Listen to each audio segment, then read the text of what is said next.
Welcome to morning bulletin. ఇక వార్త వివరాల్లోకి వెళ్తే ప్రభుత్వం మెట్రో కోసం ఇచ్చిన 280 ఎకరాల భూమిని సొంత ప్రయోజనాల కోసం వాడుకోవాలని సీఎం రేవంత్ రెడ్డి చూస్తున్నారని బీఆర్ఎస్ వర్కింగ్ ప్రెసిడెంట్ కేటీఆర్ తీవ్ర ఆరోపణలు చేశారు. ఎల్ఎన్టీ సంస్థను వెళ్లగొట్టి ఆ భూములను స్నేహితులకు దగ్గరగా ఉన్న కంపెనీలకు బదిలీ చేయాలనే ప్రయత్నాలు జరుగుతున్నాయన్నారు. కేటీఆర్ మాటల్లో రేవంత్ రెడ్డి వ్యక్తిగత రాజకీయ ప్రయోజనాల కోసం ప్రణాళికలు రచిస్తున్నారని ఆరోపించారు. ఈ భూములు ప్రజల అవసరాల కోసం కేటాయించబడ్డాయని, వాటిని ప్రైవేట్ ప్రయోజనాలకు మలచడం న్యాయం కాదని ఆయన వ్యాఖ్యానించారు. ఇలాంటి చర్యల వెనుక భారీ లావాదేవీలు ఉన్నాయనే అనుమానాలు వ్యక్తం చేశారు. రాష్ట్ర ప్రభుత్వ పారదర్శకత, ప్రజల నమ్మకం దెబ్బతింటుందని హెచ్చరించిన కేటీఆర్ ఈ వ్యవహారంపై ప్రజలు జాగ్రత్తగా ఉండాలని పిలుపునిచ్చారు. అక్కడ లోకల్ కొంతమంది ఉంటారు, నాయకులు, గూండాలు, చిన్నోళ్ళు, ఆకురౌడీలు, వాళ్ళు బెదిరిస్తుంటారు. ఏయ్ మా దగ్గర పెడతావు అట్లా ఇట్లా అని. తెలంగాణలో ఇప్పుడు ఎట్లయిపోయిందంటే స్వయంగా ముఖ్యమంత్రి బెదిరించే కాడికి వచ్చింది. గలీజ్ అంటే పరిస్థితి. డైరెక్ట్గా నిస్సిగ్గుగా, మళ్ళీ భయం కూడా లేదు, సిగ్గుపడు కూడా లేదు, నిస్సిగ్గుగా ఎల్ఎన్టీ సిఎఫ్ఓని తీసుకుపోయి జైలు వేయమని చెప్పిన నేను. శంకర్ రామన్ అనే ఒక సిఎఫ్ఓ గారు ఎల్ఎన్టీ ఏమన్నాడు ఆయన? పాపం ఫ్రీ బస్సు పెట్టినరు, కానీ మాకు వచ్చే నష్టాల గురించి ఆలోచన చేయలేదు. మాది పీపీపీలో ఉన్నది. పీపీపీ అంటే పబ్లిక్ ప్రైవేట్ పార్ట్నర్షిప్. మేము పెట్టుబడి పెట్టినాం ఇలా. మరి హైదరాబాద్లో ఫ్రీ బస్సు పెడితే మాకు కొంత నష్టం వస్తుంది కదా, మరి మామూలం కూడా చూసుకోవాలి కదా అన్నట్టు ఏదో అన్నాడు ఆయన. ఏమైనా జైలు వేయండి, వాడిని జైలు ఏంటంటే ఏది, నువ్వేమైనా నియంతవా, నువ్వు ఇడీ అమీన్వా, లేకపోతే నువ్వేమన్నా ఆయన నార్త్ కొరియాలో ఉంటాడు ఒక ఆయన పొట్టి ఆయన పేరుందా, కిమ్ గాయనవా, ఎవరు పోయి నువ్వు అసలు ఎవరు పడితే వాళ్ళని జైలు వేస్తావా నువ్వు? ఇంత అన్యాయం, ఇంత అరాచకం ఎట్లా కనబడుతుంది నీకు అర్థం కాదు. అంతంత పెద్ద పెద్ద సంస్థలు ఊకుంటాయి అనుకుంటున్నావా? వాళ్ళకేం వేరే మార్గాలు లేవా? అంటే నీ ఇష్టం ఉన్నట్టు మాట్లాడతా, నీ అహంకారపూరితంగా ఎవరిని పడితే వాళ్ళని జైలు వేస్తా, ఇంత అన్యాయమా? ఇంకొక దారుణమైన మాట ఏంటంటే, నేను చేసిన పథకాన్ని తప్పు పడతావా గంతోళ్ళ మీరు అన్నట్టు జైలు వేస్తా అంటే మీ తప్పులు ఎత్తి చూపుతూ జైలు వేసేస్తారా మీరు? ఇంత అరాచకమా? సమస్యను సామరస్యంగా ముఖ్యమంత్రి అంటే ఆయన పరిష్కరించాలి. వార్నింగ్లు ఇచ్చుడు, డాగేసుడు, కచ్చా డాగులేసుడు, ఉంటావా పోతావా అని ఇంకా బెదిరించాడు. ఇంకో పేపర్లో చూపెడతానండి మీకు కావాలంటే.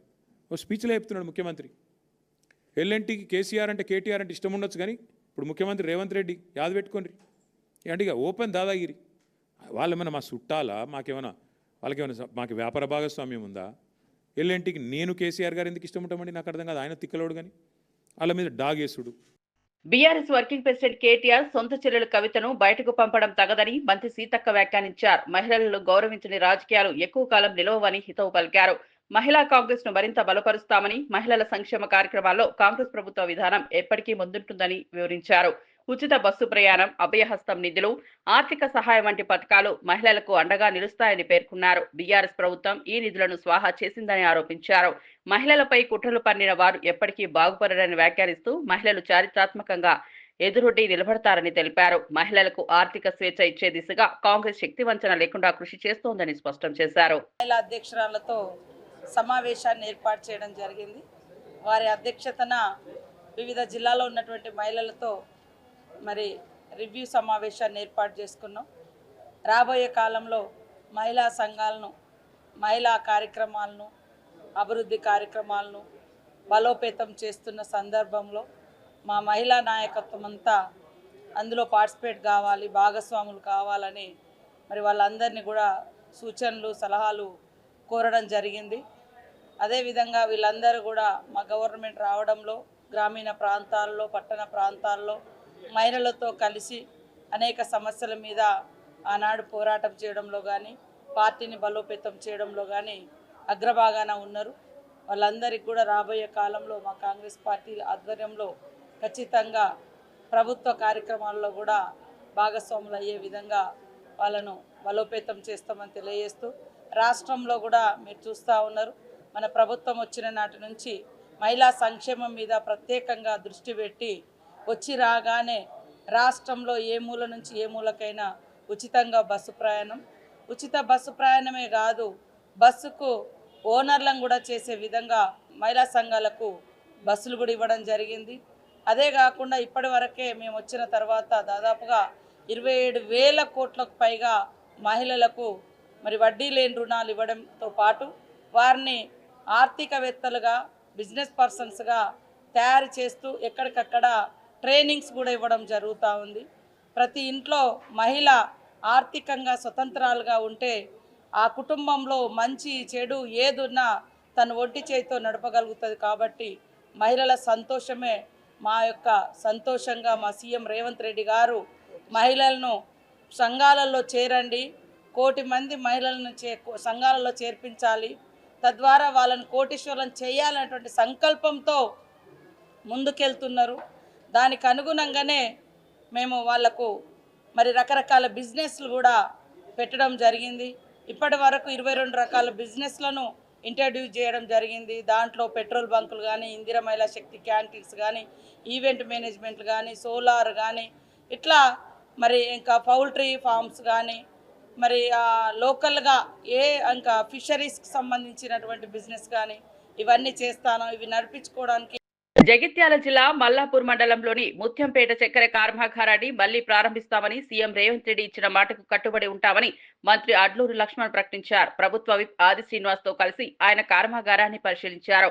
గతంలో ఇక్కడ ఎంత చెరుకు సాగవుతుంది, రైతులు ఎలా ఆధారపడి జీవనోపాధి పొందారో అధికారులతో చర్చించారు. కర్మాగారం మూతపడిన తరువాత రైతులు తీవ్ర ఇబ్బందులు ఎదుర్కొన్నారని గుర్తు చేశారు. ప్రభుత్వం ఇచ్చిన హామీ మేరకు కర్మాగారాన్ని పునరుద్ధరించే దిశగా చర్యలు ప్రారంభమయ్యాయని తెలిపారు. రైతులు నమ్మకం కోల్పోకుండా ప్రభుత్వం పక్కన ఉందని స్పష్టం చేశారు.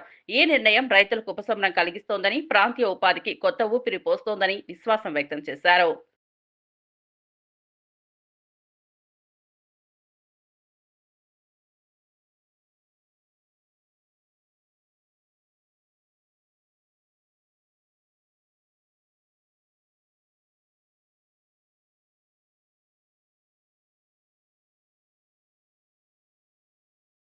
కర్మాగారాన్ని రివైజ్ చేయడానికి ప్రత్యేకంగా దీనికి సంబంధించినటువంటి ఏదైతే మిషనరీ ఎక్విప్మెంట్ ఏ స్థాయిలో ఉంది, ఏ పరిస్థితిలో ఉన్నది ఫిజికల్ గా చూడడం జరిగింది. ఇప్పుడు దానికి సంబంధించిన విషయంలో మా అధికారులతో ఒక మీటింగ్ జరుగుతుంది. ఆ మీటింగ్ లోపల ప్రభుత్వం నిర్ణయం ఏ విధంగా ముందుకు పోతుంది అనే విషయం క్లుప్తంగా చెప్పడం జరుగుతుంది. ఏదేమైనా కూడా ఈ ప్రభుత్వం రేవంత్ రెడ్డి గారు ఏదైతే మాట ఇచ్చిండో ఆ మాట అమలుకు చక్కెర రైతుల ఉన్నటువంటి రైతులను ఆదుకోవాలని యొక్క సంకల్పంతో, ఆలోచనతో ఈ రోజు మేమందరం కూడా రావడం జరిగింది. చక్కెర రైతులందరికీ కూడా మనవి చేసేది ఏంటంటే ఏ విధంగా దీన్ని రివైజ్ చేయాలి, ఏ విధంగా ఈ ఎక్విప్మెంట్ మొత్తం కూడా పనికిరాకుండా అయిపోయింది, కొత్తగా ఏ విధంగా దీనికి ఫండింగ్ పొజిషన్ ఏ విధంగా ముందు పోవాలనే ఆలోచనతో పెద్దలు శ్రీధర్ బాబు గారు దీన్ని ముందుకు తీసుకెళ్తారని జిల్లా మంత్రి గారిని మనవి చేసుకుంటారు.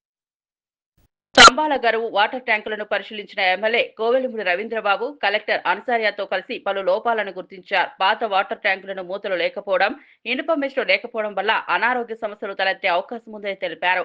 ఇటీవల డయేరియా కేసులు నమోదైన నేపథ్యంలో నీటి సరఫరా వ్యవస్థను బలపరచాలని ఆదేశించారు.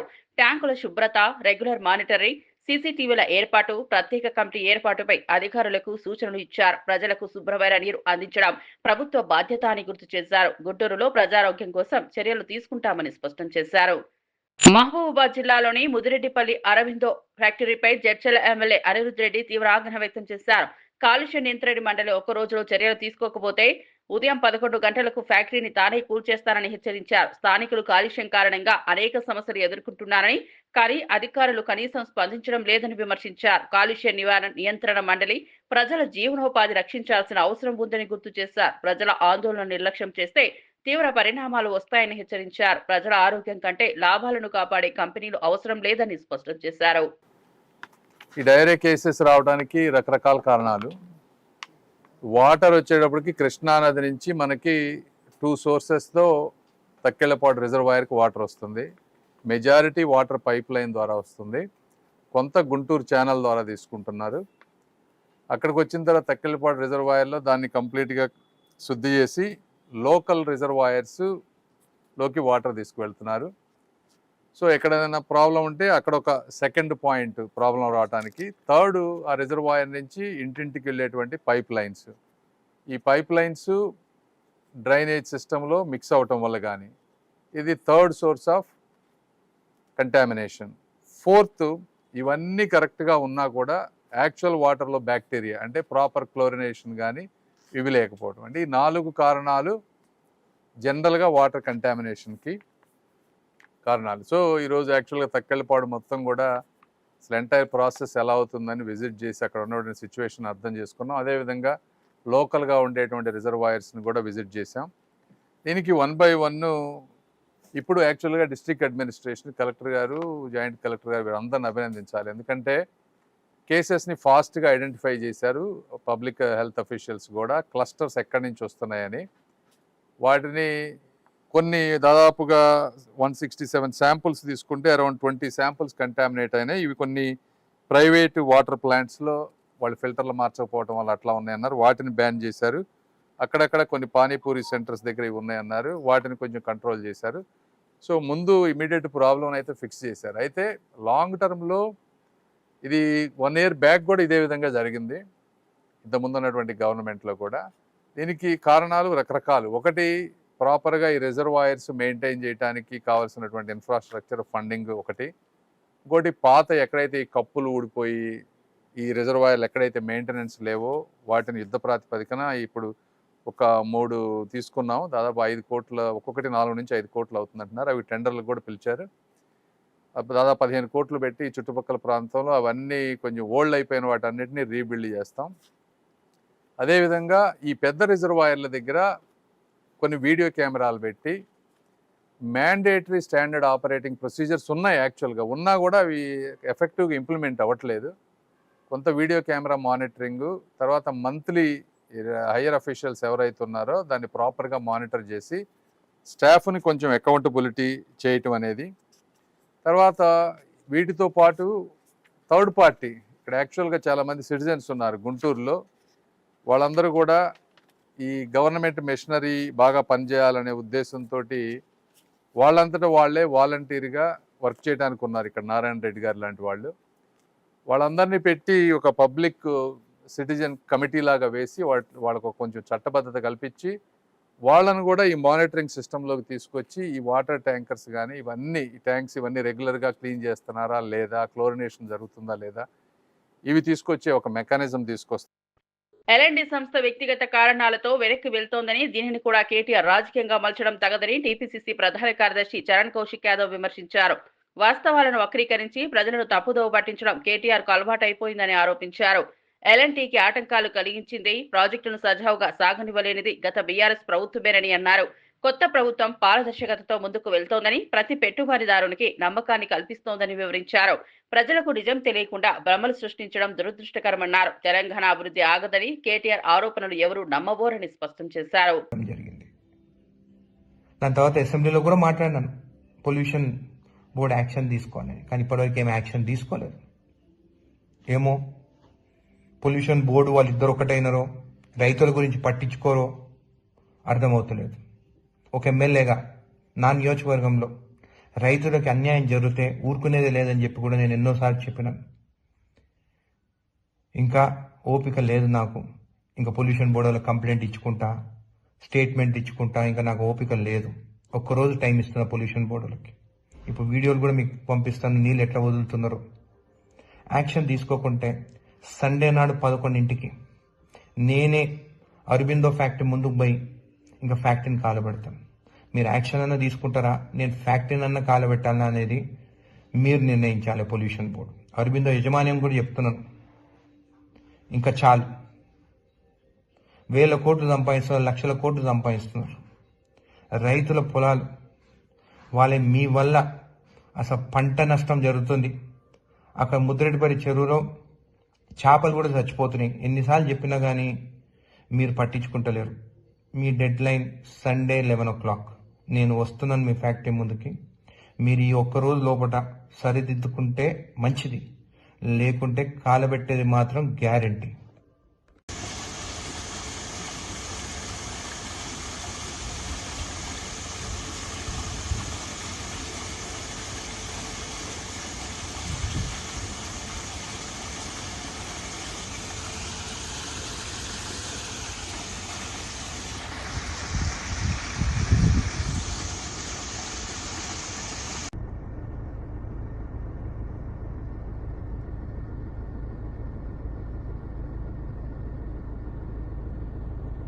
ఎల్ఎన్టీ సంస్థ సమస్యలో కేటీఆర్ చేస్తున్న ప్రచారం పూర్తిగా తప్పుడుదేరని టీపీసీసీ ప్రతినిధి గౌరీ సతీష్ విమర్శించారు. ఈ సంస్థకు ఆటంకాలు కలిగించింది మాజీ సీఎం కేసీఆర్ అని స్పష్టం చేశారు. పెట్టుబడిదారులను భయపెట్టడం, ప్రాజెక్టులను నిలిపివేయడం గత ప్రభుత్వ కాలంలోనే జరిగిందని ఆరోపించారు. ఇప్పుడు కేటీఆర్ తప్పుడు ప్రచారంతో కొత్త ప్రభుత్వంపై మచ్చ వేయాలని చూస్తున్నారని వ్యాఖ్యానించారు. ఎల్ఎన్టీ వెనక్కు వెళ్లడమే రేవంత్ రెడ్డి కారణమని చెప్పడం అసత్యమని తెలిపారు. వాస్తవానికి కాంగ్రెస్ ప్రభుత్వం పెట్టుబడులకు ఆహ్వానం పలుకుతుందని, పారదర్శకతతో పనిచేస్తోందని స్పష్టం చేశారు. ప్రయత్నం బీఆర్ఎస్ పార్టీ చేస్తా ఉంది. ఎందుకంటే ఆనాడు కాంగ్రెస్ ప్రభుత్వం యూపీఐలో హైదరాబాద్ కు మెట్రో కేంద్ర పట్టణాభివృద్ధి శాఖ మంత్రిగా ఉన్నటువంటి జైపాల్ రెడ్డి గారు కాంగ్రెస్ ప్రభుత్వం ఆనాడు హైదరాబాద్ కు మెట్రోను తీసుకొచ్చి హైదరాబాద్ ను అన్ని రకాలుగా అభివృద్ధి పరిచే ప్రయత్నంలో ముందుకు పోయింది. ఆనాడు మెట్రో భారతదేశంలో 2వ స్థానం హైదరాబాద్. టిఆర్ఎస్ పార్టీ 9 సంవత్సరాల కాలం అధికారంలో తర్వాత హైదరాబాద్ మెట్రో గణనీయంగా 7 స్థానాలు తగ్గి 9వ స్థానం ఈ రోజు. వారాయంలో ఒక్క లైన్ కూడా కొత్తగా వేయలేదు. అదే కాకుండా గజం కూడా పెరగని పరిస్థితి. మెట్రో విస్తరణ జరగకపోవడం మూలంగా మొదటగా హైదరాబాద్ మెట్రో ఏర్పాటు చేసిన నాటికి హైదరాబాద్ దేశంలో 2వ స్థానం ఉంటే ఈ రోజు దేశంలో 9వ స్థానం. అంటే 7 స్థానాలు దిగదారి 9వ స్థానం ఉండడం కారణం ఆనాడు బీఆర్ఎస్ పార్టీ తీసుకున్న అసమర్థ నిర్ణయాలు అనేది చాలా స్పష్టం. అదే కాకుండా ఎల్ఎన్టీ సంస్థ అనేది రోడ్డు రవాణాకు సంబంధించి కావచ్చు, రోడ్ ట్రాన్స్పోర్ట్ సంబంధించి ఆ వ్యాపారాల నుంచి మేము బయటకు వెళ్ళిపోతున్నాం చెప్పి చాలా స్పష్టంగా వాళ్ళు తీర్మానం చేసుకొని అలాంటి వ్యాపారాలు చేయకూడదని చెప్పేసి ఆ సంస్థ నిర్ణయించుకున్న తర్వాత మాత్రమే సెకండ్ ఫేజ్ కావచ్చు, థర్డ్ ఫేజ్ సంబంధించి ఎల్ఎన్టీ సంస్థ మేము భాగస్వాములు కావని చెప్పేసి చాలా స్పష్టంగా ప్రకటించుకోరు. అదే కాకుండా ఎల్ఎన్టీ సంస్థకు 90% వాటా హైదరాబాద్ మెట్రోలో ఉన్నది.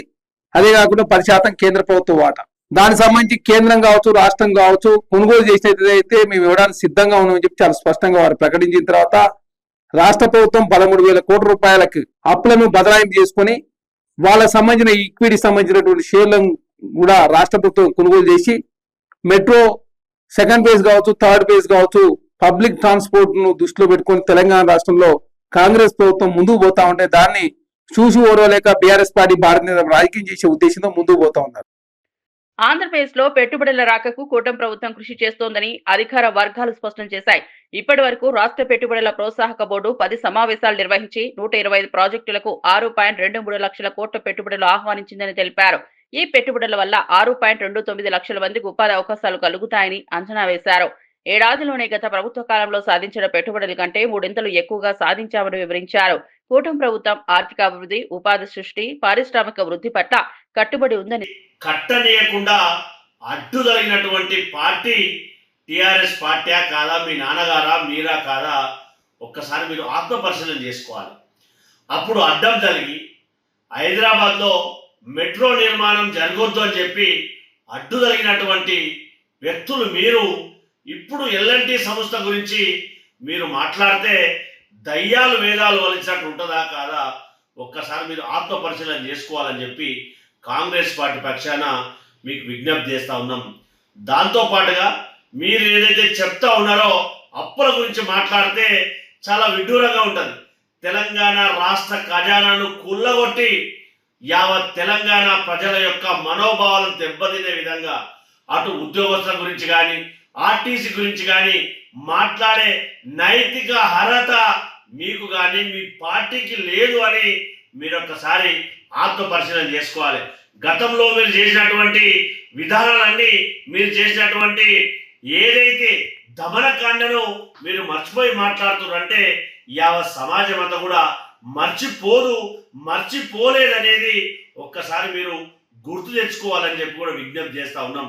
మరి 7 లక్షల కోట్లు అప్పు తెచ్చి మీరు తెలంగాణ సమాజంలో మీరు చెప్పినటువంటి అవినీతి నిర్మాణాలు ఏవైతే చేసిందో వాటికి సమాధానం చెప్పకుండా మీరు తప్పించుకునే ప్రయత్నం చేస్తే సమాజం అంతా గ్రహిస్తూ ఉంది అనేది మీరు అందరూ కూడా ఒక్కసారి గుర్తు చేసుకోవాలి. గౌరవ్ కేటీఆర్ గారు, ఇప్పుడు మీరు ఎల్ఎన్టీ సంస్థ గురించి, మెట్రో రైలు గురించి మీరు మాట్లాడుతూ ఉన్నారు. అదే రకంగా ఏదైతే ఎయిర్పోర్ట్ వరకు నిర్మాణం చేపట్టాలని చెప్పి మా ప్రజా ప్రభుత్వం సీరియస్గా ఆలోచన చేస్తూ ఉంటే దాన్ని రద్దు చేసుకుంటుంది అని అంటే అంతకంటే సద్దూరమైనటువంటి మాటలు ఇంకేమైనా ఉంటాయా? మీరు ఒకసారి ఆలోచించి మాట్లాడాలని చెప్పి కాంగ్రెస్ పార్టీ పక్షాన టీపీసీసీ చీఫ్ మహేష్ కుమార్ గౌడ్ కేంద్ర ప్రభుత్వాన్ని తీవ్రంగా విమర్శించారు. బీసీలకు 42% రిజర్వేషన్లు ఇస్తామని చెప్పినా కేంద్ర మంత్రులు అడ్డుకుంటున్నారని ఆరోపించారు. రాష్ట్ర అభివృద్ధి పార్టీలకు అతీతంగా జరగాలని ఆయన సూచించారు. కేంద్ర మంత్రిగా కిషన్ రెడ్డి తెలంగాణకు తెచ్చిన ప్రాజెక్టులు ఏమైనా ఉన్నాయా అని ప్రశ్నించారు. తెలంగాణకు అన్యాయం జరుగుతోందని వ్యాఖ్యానించారు. ఎక్కడ కూడా రాష్ట్ర అభివృద్ధి పట్టని కిషన్ రెడ్డి గారు మాకు ఫోబియా పట్టుకోవడం ఏంటి? ప్రజలకి అభివృద్ధి సంక్షేమ ఫలాలు ఇవ్వడంలో భాగం కావాల్సినటువంటి కేంద్ర మంత్రులు, కేంద్ర ప్రభుత్వం ఆటంకాలు సృష్టిస్తూ అభివృద్ధిని అడ్డుకుంటా ఉన్నాయి. కిషన్ రెడ్డి గారు గుజరాత్లో సాబర్మతి రివర్ని సుందరీకరణ చేస్తే అభ్యంతరం లేదు, కానీ మన మూసి రివర్ని సుందరీకరణ చేస్తే అడ్డుకున్నారు. అది అందరికీ తెలిసిన విషయం. ఇలా 42% రిజర్వేషన్ ఇస్తే కూడా రాష్ట్రంలో ఓటేసినటువంటి బీజేపీ శాసనసభ్యులు అక్కడ ఓటేస్తారు. కేంద్రానికి వచ్చేసరికి కిషన్ రెడ్డి గారు, బండి సంజయ్ దాన్ని అడ్డుకుంటారు. నేను కిషన్ రెడ్డి గారికి మనవి చేస్తా ఉన్నాను, అభివృద్ధి విషయంలో పార్టీలకు అతీతంగా ఉండాలి. మీరు బీజేపీ అయినా మేము కాంగ్రెస్ అయినా రాష్ట్ర అభివృద్ధి విషయంలో మీరు భాగం పంచుకోవట్లేదు. అంతకుముందు కూడా మంత్రిగా ఉన్నారు కిషన్ రెడ్డి గారు, నాకు మంచి మిత్రుడు, నాకు సీనియరు. వారి 2 సంవత్సరాలుగా రాష్ట్రానికి తీసుకొచ్చినటువంటి ప్రాజెక్టులు ఏమిటి, అభివృద్ధి కార్యక్రమాలు ఏంటి, మేము 2 సంవత్సరాలుగా కేంద్ర సహాయం సంపూర్ణంగా దొరక్కపోయినా రాష్ట్రానికి ఇచ్చిన అభివృద్ధి ఏంటి, సంక్షేమం ఏంటి చర్చ పెట్టుకుందాం, సిద్ధంగా ఉన్నాం. సమస్య లేదు. మేము ముఖ్యమంత్రి గారు కూడా చెప్పారు, మీరు పిలవండి కేంద్రానికి, మేము వస్తాం, ప్రధానమంత్రిని కలుస్తాం, రావాల్సిన అభివృద్ధి విషయంలో అడుగుదామని. ఇంతవరకు పిలిచిన పాపాన పోలే. డెఫినెట్గా ఫార్ములా ఈ కార్ రేసులో కేటీఆర్ గారు తప్పు చేస్తున్నారు. కోర్టుల ద్వారానో లేక గవర్నర్ పర్మిషన్ ఇవ్వక టెంపరీ వెసులుబాటు ఉంటే ఉండొచ్చు. ఆయన ముద్దాయిగా ఎస్టాబ్లిష్ అయింది. డెఫినెట్గా టీడీపీ ఎమ్మెల్యే బాలకృష్ణ చేసిన వ్యాఖ్యలపై చిరంజీవి అభిమాన సంఘాలు ఆగ్రహం వ్యక్తం చేస్తున్నాయి. ఆదివారం ఉదయం చిరంజీవి బ్లడ్ బ్యాంక్ లో ఆల్ ఇండియా చిరంజీవి అభిమానుల సమావేశం నిర్వహించనున్నారు. తదుపరి కార్యాచరణపై చర్చ జరుగుతుంది. బాలకృష్ణ వ్యాఖ్యలు అనవసరమని తక్షణమే క్షమాపణ చెప్పాలని డిమాండ్ చేస్తున్నారు. అభిమాన సంఘాలు నిరసనలకు సిద్ధమవుతున్నాయి. మీరు మీ అభిప్రాయాలు కానివ్వండి, మీరు తీసుకునే నిర్ణయాలని ఎప్పుడు మేము గౌరవిస్తాం. ఎందుకంటే ఇవారు ప్రో పూర్ గవర్నమెంట్ అండ్ పేద ప్రజానీకానికి ఏదైనా సరే వాళ్ళకి అందుబాటులో ఉండాలి అనే అభిప్రాయాన్ని మేము గౌరవిస్తూ వరస్థలిపురంలో ఆర్ఎస్ బ్రదర్స్ కొత్త షోరూమ్ ను సినీ నటుడు నాగ చైతన్య, నటి శోభితలో ప్రారంభించారు. ప్రారంభోత్సవానికి భారీగా అభిమానులు, కొనుగోలుదారులు తరలివచ్చారు. ప్రత్యేక ఆఫర్లు, కొత్త కలెక్షన్లతో షోరూమ్ ఆకర్షణీయంగా కనిపించింది. సాంప్రదాయ, ఆధునిక వస్త్రాల సమ్మేళనం ఈ స్టోర్ లో అందుబాటులో ఉందని నిర్వాహకులు తెలిపారు. స్థానికులకు ఒక మంచి షాపింగ్ గమ్యం అవుతుందని తెలిపారు.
మహబూబాబాద్ జిల్లా నారాయణపురంలో ఓ తల్లి ఘోరానికి ఒడగట్టింది. భర్త అక్రమ సంబంధం, పిల్లలను తన దగ్గర ఉంచనీయకపోవడంపై మనస్తాపానికి గురైన శిరీష అనే మహిళ తన 2 కుమారులను హతమార్చింది. కుటుంబ సభ్యులతో ఆవేదన చెంది ఈ ఘటనను స్థానికులు షాక్ గురి చేసింది. వెంటనే సమాచారం అందుకున్న పోలీసులు సంఘటనా స్థలానికి చేరుకుని మృతదేహాలను పోస్టుమార్టం కోసం తరలించారు. శిరీష్ అదుపులోకి తీసుకుని దర్యాప్తు ప్రారంభించారు. ఈ ఘటన సమాజంలో కుటుంబ కలహాల తీవ్రతను బయటపెడుతోందని స్థానికులు వ్యాఖ్యానిస్తున్నారు. 25 years. ఈమె ఉపేందర్ అనే వ్యక్తిని లవ్ మ్యారేజ్ చేసుకున్నది. 6 సంవత్సరాల క్రితం లవ్ మ్యారేజ్ చేసుకున్నది. దీనిలో భాగంగా ఆ దంపతులకు 3 కుమారులు జన్మించారు. 3 కుమారులు జన్మించిన తర్వాత తన భర్త క్యాబ్ డ్రైవర్ పనిచేస్తూ నిత్యం అనుమానించేవాడు ఆమెను. ఆమె చెప్తుంది, శిరీష నన్ను నిత్యం అనుమానించి నువ్వు వాళ్ళ దగ్గర పడుకున్నావు, వీళ్ళ దగ్గర పడుకున్నావు అని చెప్పి అక్రమ సంబంధం అంటగడుతూ ఆలన పాలన కూడా చూసేవాడు కాదని, తనకున్నటువంటి ఆ 3 పిల్లలు కూడా తన యొక్క అత్తమామల దగ్గరికి పోతున్నారు, నాకు దగ్గర కానియట్లేదు అనే కోపంతో ఈమె ఆత్మహత్య చేసుకోవాలని నిర్ణయించుకోవడం జరిగింది. నేను ఆత్మహత్య చేసుకుంటే నా పిల్లలు 3 పిల్లలు ఆగమవుతారన్న ఉద్దేశంతో ఆ 3 పిల్లలను చంపిన తర్వాతనే నేను ఆత్మహత్య చేసుకుంటానని నిర్ణయించుకొని దానిలో భాగంగా మొదటగా 2025 జనవరి నెలలో తన మూడవ కుమారుడైన నిహాల్ 2 years ఉంటాడు, అతన్ని మొదటగా చంపాలన్న ఉద్దేశంతో జనవరి నెలలో వాళ్ళ ఇంటి దగ్గరలో గల నీటి సంపు లోపల ముంచి ఊపిరాడకుండా చేసి చంపింది. తర్వాత మన సెప్టెంబర్ 24వ తారీఖు నాడు తన మొదటి కుమారుడైన మనీష్ కుమార్ 5 years ఉంటాయి, అతను ఇంట్లో ఉన్నప్పుడు చూసి ఒక్కడే ఉన్నది చూసి మన నాడే అంటే నైలాన్ దారం ఉంటది, నైలాన్ దారంతో ఊపిరి ఆడకుండా తన మొదటి కుమారుడైన మనీష్ కుమార్ని మెడకు ఉరివేసి చంపడం జరిగింది. జరిగిన తర్వాత ఇటు విషయం మీద మన కేసు నమోదు చేసి దర్యాప్తు చేస్తున్నాం. దీనిలో భాగంగానే ఆమెను అడిగినాం, ఏం జరిగిందంటే నా భర్త నన్ను పట్టించుకోవడం లేదు, నా అత్తమామలు నన్ను పట్టించుకోవడం లేదు, నాకు ప్రేమకు దూరం అయిపోతున్నా, నేను కూడా ఆత్మహత్య చేసుకోవాలని అనుకున్నా, నేను ఆత్మహత్య చేసుకుంటే నా పిల్లలంతా ఆగమవుతారని ముందు వీళ్ళని చంపాలని నిర్ణయించుకున్నా. మరి మొదటి కుమార్ని ఎప్పుడు చంపినామమ్మా అంటే మన జనవరి నెలలో చంపినాన్ని ఒప్పుకోవడం జరిగింది. తన యొక్క మొదటి కుమార్ని మొన్న 24వ తారీఖు నాడు సెప్టెంబర్ నాడు ఉరిపెట్టి చంపినాన్ని ఒప్పుకోవడం జరిగింది. దానిలో భాగంగానే శిరీషని అరెస్ట్ చేసి ఈ రోజు రిమాండ్ పంపించడం జరుగుతుంది. కోర్టులో హాజరుపరుస్తాం. Thank you. తిరుమల శ్రీవారి బ్రహ్మోత్సవాలు వైభవంగా ప్రారంభమయ్యాయి. గ్యాలరీలో ఏర్పాట్లను స్వయంగా పరిశీలించిన టీటీడీ చైర్మన్ బీఆర్ నాయుడు భక్తులతో మాట్లాడి సలహాలు తీసుకున్నారు. బోర్డు సమస్యలు శాంతారాం, నన్నపనేని సదాశివరావు, ఈవో సింగాల్తో కలిసి క్షేత్రస్థాయిలో పరిశీలన చేశారు. భక్తుల సౌకర్యం కోసం ప్రత్యేక చర్యలు చేపట్టనున్నట్లు అధికారులు తెలిపారు.